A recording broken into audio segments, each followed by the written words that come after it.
Welcome back to another riveting episode of Mo's Minute. We are here today at the Dennis T. Sullivan Memorial Fire Chief's home in San Francisco, and we're here because of the 1906 earthquake. Today is April 19th, and yesterday was the 119th anniversary of the 1906 earthquake. It was on April 18th, 1906, obviously, at like 5:12 in the morning. And it was the deadliest earthquake in United States history. It was centered, no one's really sure, there wasn't any testing measures in place at that time, but it's estimated to be 7.9 on the Richter scale, which is bigger than Napa, bigger than Haiti, and bigger than Loma Prieta. And probably bigger than the 1994 Northridge earthquake as well, but don't quote me on that one. They also believe that the epicenter was 2 miles west of the city in the Pacific Ocean. There's a lot of information on the USGS website for how this earthquake was made history, but I'm not very scientifically inclined, so I'm not going to bore you with those details. Just going to tell you about the earthquake itself. I could talk about this for an hour, but I'm going to try to keep it to the basics and not bore you to tears. So, what's interesting to note, though, is that it was not the earthquake, really, that damaged the city. Obviously, it did. 7.9, 5:12 in the morning is going to damage the city. But it was the fires that really caused the damage. So, that brings us to where we are currently located. Dennis T. Sullivan was the fire chief of San Francisco Fire the day of the earthquake. And he was gravely injured. He was here in this house. Well, not this house, but this location that day. And he was gravely injured when the tower on top of the California Hotel fell onto the building. And his wife was in bed. Well, they were both in bed, but separate rooms. His wife was in bed. He rushed to see if she was okay. And while checking on her, he fell through the floor. And it took, I don't know how long, but it took a long time for the firefighters to dig him out. So he died of his injuries 4 days later at the Army Hospital at the Presidio. But it said that he was calling out orders to the firefighters from his deathbed. While they were digging him out, he was telling them how to handle what was happening. Like I said, the fires caused more damage. The earthquake killed 3,000 people.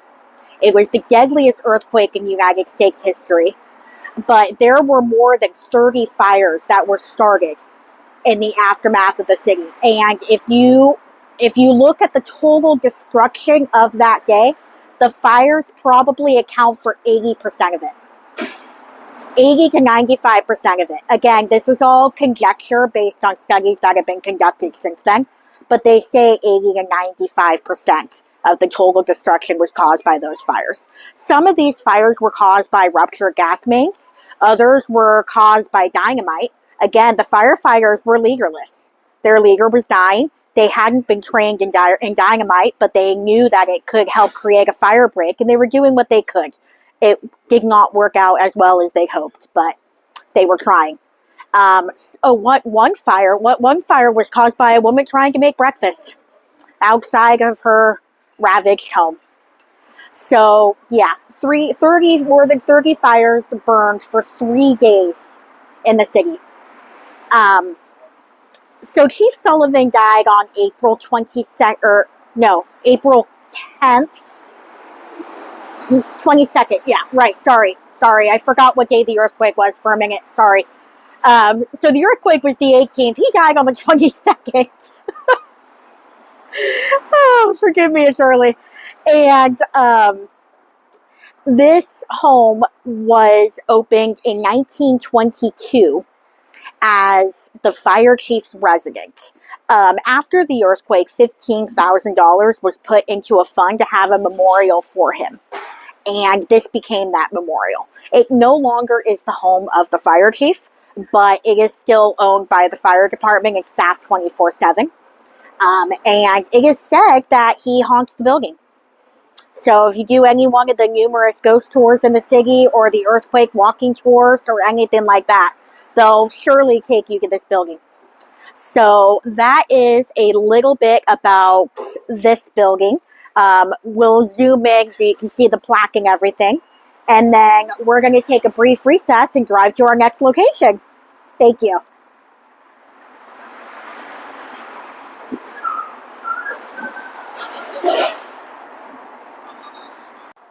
Hello.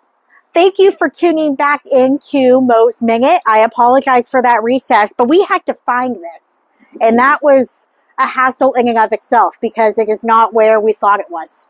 Anyway, standing right next to me, or I'm standing right next to it, is a genuine earthquake shack from the days following the 1906 earthquake. So I already told you about the fire, the damage. So it goes beyond saying that when 3,000 people die and the city is about 80 to 95% just destroyed, that over half of the population was rendered homeless. There were 410,000 people living in San Francisco at the time, and estimates range from 250,000 to 300,000 of them were homeless. So that being said, the Army set up makeshift tents, and there were like refugee camps all around the city. The Presidio had one, Golden Gate Park had one, Ingleside, all over. But as the months went on and it started to get colder, they realized that tents weren't quite going to cut it. And so they built these. These are wooden earthquake shacks. They built 5,300 of them. And of that number, 30 remain. These are two. There's one right behind it. Unfortunately, it's used for storage. Believe me, I wanted to get in. I did. It's used for storage. It was open for a while, probably not very long, but it was open as a museum at one point.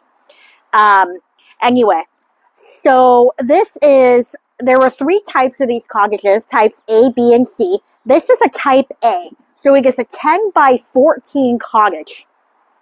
And the Army gave these to people as a rent to own.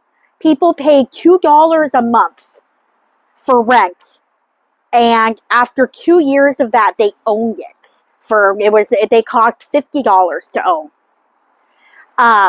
And the caveat to that was after they owned it, after they paid these 2 years of rent to own these, they then had to transport them out of the camps to wherever they were moving to. That is why you can still see a scattering of them around the city in various places. There's a couple in the Sunset District. There's one in the Hayes Valley. There's one in Bernal Heights. But once they were owned, people could do whatever they wanted with them. So they can be hard to identify today. A lot of them have been converted. People added on. Some families did co-ops where 3 families would put their earthquake cottages together to make one basically regular size house. These two are one of probably 4 earthquake cottages that remain as is. The other one is in the zoo, and there is one in Oakland. And they are probably the only 4 that exist as they did that day. But as you can see, this is a genuine 1906 earthquake cottage that once stood at Camp Richmond.